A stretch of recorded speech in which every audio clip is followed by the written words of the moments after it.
Assalamualaikum warahmatullahi wabarakatuh. Salam sejahtera, Om Swastiastu, Namo Buddhaya, salam kebajikan. Merdeka, rukun, ragam, sepadan. Salam moderasi bagi kita semuanya.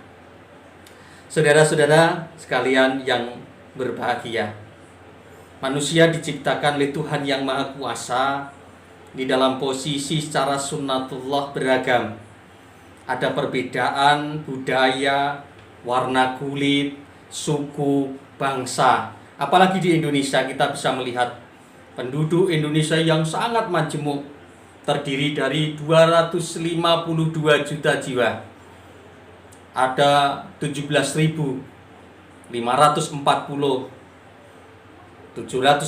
suku dan bahasanya sebanyak 583. Ini menjadi hasanah bagi kita semuanya. Selain itu, manusia diperintahkan untuk beragama. Sesungguhnya agama berperan penting dalam rangka menebar kasih sayang dimanapun dia berada dan kapanpun dia berada. Agama hadir untuk mengangkat harkat, martabat, dan derajat manusia. Untuk merealisasikan itu, supaya agama ini bisa membumi, bisa menciptakan kasih sayang kepada manusia, adalah dengan cara berpikir, dengan cara moderasi beragama. Moderasi beragama yaitu cara pandang, perspektif sikap, dan perilaku, selalu mengambil posisi di tengah-tengah, selalu adil, dan tidak ekstrim beragama. Prinsip dasar dalam moderasi beragama yang pertama, adil. Artinya tidak berat sebelah, tidak berpihak pada kebenaran sepatutnya dan tidak sewenang-wenangnya ataupun menempatkan sesuatu pada proporsinya. Prinsip moderasi beragama yang kedua yaitu berimbang. Artinya cara pandang, sikap, dan komitmen untuk selalu berpihak pada keadilan, kemanusiaan, dan persamaan. Yang ketiga yaitu toleransi, yaitu penghargaan terhadap perbedaan, pandangan, dan kemajemukan karena identitas masyarakat yang berbeda, perbedaan suku, bangsa, maka semuanya perlu yaitu sikap toleransi. Lalu karakter moderat itu yang seperti apa? Yang pertama, memiliki keleluasan ilmu pengetahuan. Bagaimana harus dicari dengan pengembangan belajar dengan literasi. Yang kedua yaitu karakter moderat itu berakhlak baik, berbudi pekerti, bisa mengendalikan yaitu emosinya, punya ketulusan dan kejujuran. Moderat berarti dia akhlaknya baik, punya budi pekerti, punya ilmu pengetahuan. Yang ketiga yaitu berhati-hati, berani tapi berdasarkan dengan keilmuan, berani dengan dasar ilmu dan kejujuran. Saudara-saudara sebangsa dan setanah air, lalu bagaimana ciri-ciri moderat? Apalagi kita ini diharapkan untuk moderasi beragama. Maka moderat tadi punya ciri yaitu memahami realitas kehidupan kita, apalagi di Indonesia dengan majemuk, perbedaan suku, bangsa, agama. Maka kita semuanya harus memahami realitas kehidupan di dunia ini, di Indonesia ini. Yang kedua yaitu memahami fikih prioritas. Nah, kepentingan manusia harus kita pahami. Yang ketiga yaitu menghindari fanatisme berlebihan. Fanatis boleh, tapi kalau berlebihan sudah klaim kebenaran, ini yang dilarang. Supaya menciptakan yaitu kedamaian.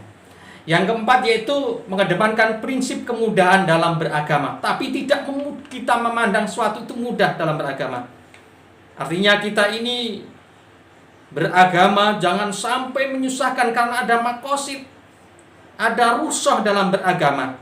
Dan yang terakhir yaitu memahami teks kitab suci kita, Al-Quran kita, Al-Quran dan sunnah kita itu secara komprehensif.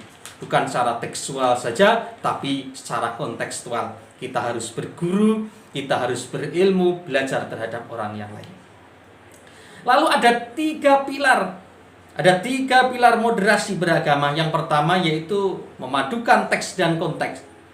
Tidak bisa kita melihat sesuatu dari teksnya saja. Karena ketika kita melihat pada teksnya saja, kita akan berpikiran pada hal-hal yang sangat kaku, sangat ekstrim. Lalu kita melihat pada konteks yang secara kontekstual. Lalu yang kedua yaitu moderasi perbuatan, yaitu penguatan relasi. Bahwa agama, tradisi, dan kearifan lokal ini harus kita jadikan satu khasanah, memberikan satu kekayaan budaya bagi kita semuanya. Ketika kita mampu memadukan tentang kearifan lokal, mampu mendesain kearifan lokal dan tradisi ini dalam bingkai besar keagamaan kita, agama memayungi semuanya, maka yang kita ciptakan adalah begitu indahnya kehidupan di dunia ini. Lalu yang ketiga yaitu moderasi gerakan, yaitu ketika kita melakukan penyebaran agama, maka harus berprinsip dengan cara-cara yang baik, tidak dengan cara kekerasan. Agama merintahkan kepada kita semuanya berdakwah dengan cara yang santun, dengan yang baik. Coba kita melihat bagaimana dakwahnya para wali songo.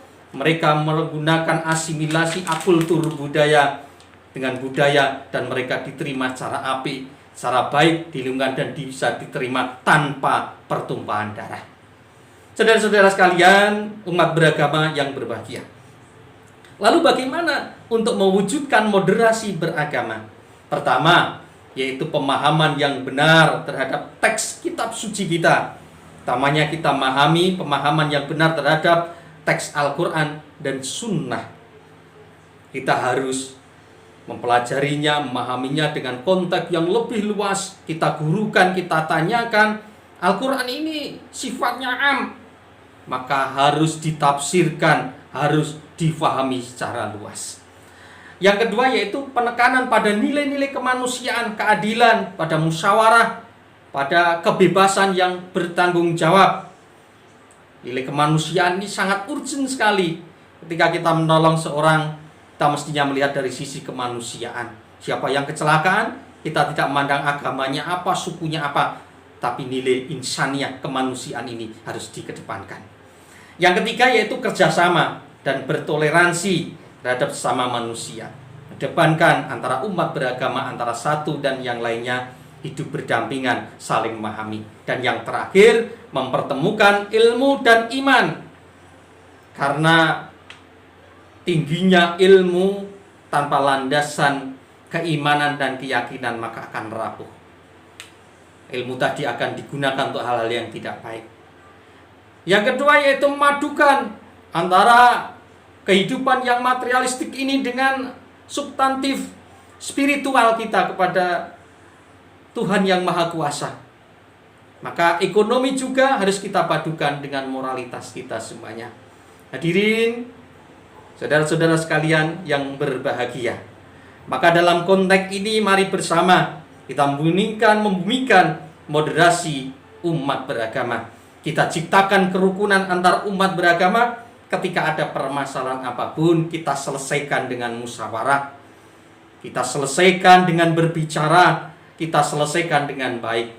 Maka kedamaian tadi yang kita munculkan. Tapi ketika egosentris yang kita depankan, maka yang terjadi adalah perpecahan. Kita tidak ingin negara tercinta Indonesia ini tercabik-cabik, terjadi perpecahan dan pertumpahan darah karena isu-isu agama sentris saja. Mari kita pahami, kita semuanya mohon karya Tuhan yang Maha Kuasa, semoga diberikan satu kekuatan kepada kita semuanya untuk selalu merawat kerukunan umat beragama, untuk menjaga kerukunan umat beragama ini, supaya negara kita ini kokoh dengan pilar kita ini, Pancasila, NKRI, Bhinneka Tunggal Ika, dan undang-undang. Maka salam moderasi, semoga Tuhan yang Maha Kuasa selalu memberikan ridho, perlindungan kepada kita semuanya. Assalamualaikum warahmatullahi wabarakatuh.